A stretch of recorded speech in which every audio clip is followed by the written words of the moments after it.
ৰাজ্যত উচ্ছেদ অভিযান চলিবই। মই যেতিয়ালৈকে মুখ্যমন্ত্ৰী থাকোঁ মিয়া মুছলমানৰ লগত মোৰ যুদ্ধ চলি থাকিব। কোনো ক্ষেত্ৰতে বোলে জুবিন গাৰ্গৰ মৃত্যু হ'ল তাৰ কাৰণে মিয়াবিলাক ৰক্ষা পৰিলে এইটো নহয়। অৰ্জুন সব্যসাচী আছিলে, দুই হাতেদি খৰ মাৰিব জানিছিলে। আমি জুবিনকো ন্যায় দিম, মিয়া মুছলমান যিসকল অনুপ্ৰৱেশকাৰী তেওঁলোককো কষ্ট দিয়ে থাকিম।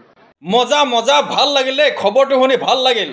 এইসকল মিয়াক অতি সোনকালে আমাৰ অসমৰ পৰা খেদাব লাগে। প্ৰথম মুখ্যমন্ত্ৰী ডাঙৰীয়া এইসকলক উচ্ছেদ কৰি লৈছে। মজা। প্ৰথম মুখ্যমন্ত্ৰী ডাঙৰীয়াক আমাৰ অসমৰ ৰাইজে অনুৰোধ কৰিছে যে প্ৰথম এইসকল মিয়াক, বাংলাদেশী মিয়াসকলক প্ৰথম উচ্ছেদ কৰি লওক।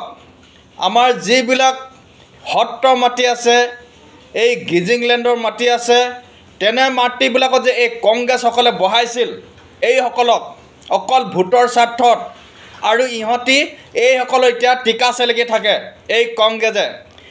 এইসকলক অতি সোনকালে ইয়াৰ পিছত খেদিব আমাৰ মুখ্যমন্ত্ৰী ছাৰে।